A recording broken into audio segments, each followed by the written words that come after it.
Udah cukup banyak, ya, cukup besar. Mereka juga jijik lah. Mau pungli-pungli yang cuman 5.000, 10.000 sekarang. Remunerasi besar sekarang. Polisi itu, lebih dari gajinya. Iya. Silahkan para media, silahkan videokan semua polisi yang ada di jalan. Ini saya perintah saya. Ya. Saya langsung pecat. Begitu ada videonya, kita periksa benar, kita pecat hari itu. Telanjangin dia. Ya. Keras sekali kita. Karena kenapa? Udah cukup negara memberikan kepada mereka. Tidak kurang lagi sekarang. Ya. Biaya operasionalnya itu besar sekali sekarang. Ya. Gitu. Polres Poldanya apa nggak jalan ini, Pak? Bagaimana? Polres sama Poldanya apa tidak? Kapoldanya kita copot. Saya nggak main-main kalau saya. Ketika Anda ditilang karena PKB-nya tidak bayar, Anda tunjukkan video ini supaya dipahami oleh polisi lalu lintas di seluruh negara Republik Indonesia. Apakah PKB yang tidak dibayarkan ketika operasi lalu lintas, STNK-nya masih hidup, ditilang polisi, bisa atau tidak? Jawabannya adalah tidak. Kalau ada polisi lalu lintas yang melakukan penilangan, maka polisi lalu lintas itu bisa dilaporkan. Tindak pidana pasal 333 KUHP. Merampas kemerdekaan seseorang. Karena tidak ada dasar hukumnya. Ancaman pidana bagi polisi itu adalah 8 tahun penjara. Ini tidak main-main loh. Nah, saya jelaskan sekarang dasar hukumnya.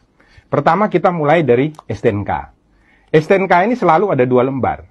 Yang pertama ini disebut surat tanda nomor kendaraan bermotor. Berlakunya 5 tahun. Di belakangnya ada lampiran. Lampirannya ini adalah surat ketetapan kewajiban pembayaran PKB. Ini setiap 1 tahun sekali. Harus dibayarkan syarat untuk pembayaran pajak. Yang jadi masalah adalah polisi biasanya menganggap kalau PKB-nya tidak dibayarkan berarti STNK-nya tidak berlaku. Ini adalah sebuah kekeliruan. Kenapa demikian? Dasar hukumnya begini, biasanya dipakai polisi adalah pasal 288 ayat 1 untuk melakukan penilangan ketika PKB-nya belum dibayarkan. Nah, 288 ayat 1 itu menyatakan setiap orang yang tidak mampu untuk menunjukkan surat tanda nomor kendaraan bermotor atau surat tanda coba kendaraan bermotor yang ditetapkan di dalam pasal 106 ayat 5 huruf A.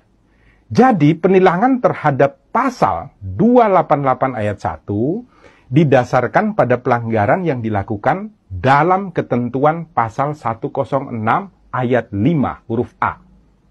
Bukan pasal 70.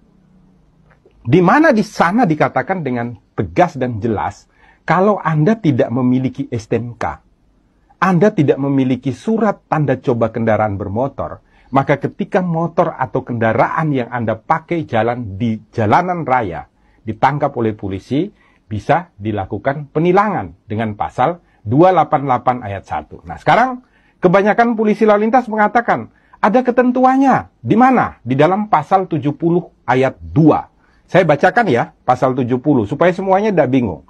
Pasal 70 ayat 2 mengatakan, surat tanda nomor kendaraan bermotor dan tanda nomor kendaraan bermotor berlaku selama 5 tahun. Garis bawahi dulu. Berlaku selama 5 tahun. Koma, yang harus dimintakan pengesahannya setiap tahun. Garis bawahi ya, yang harus dimintakan pengesahannya setiap tahun. Anda harus baca penjelasannya, Pak Polisi. Nah, di dalam penjelasan daripada pasal 70, ini secara tegas dikatakan ya, ayat 2. Yang dimaksud dengan pengesahan setiap tahun adalah sebagai pengawasan tahunan terhadap registrasi dan identifikasi kendaraan bermotor, serta menumbuhkan kepatuhan wajib pajak kendaraan bermotor.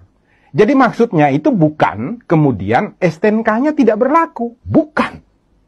Maksudnya itu adalah untuk dilakukan registrasi dan identifikasi ulang terhadap kendaraan bermotor dan untuk membuat agar semua orang yang memiliki kendaraan bermotor itu wajib atau taat di dalam melakukan pembayaran pajak.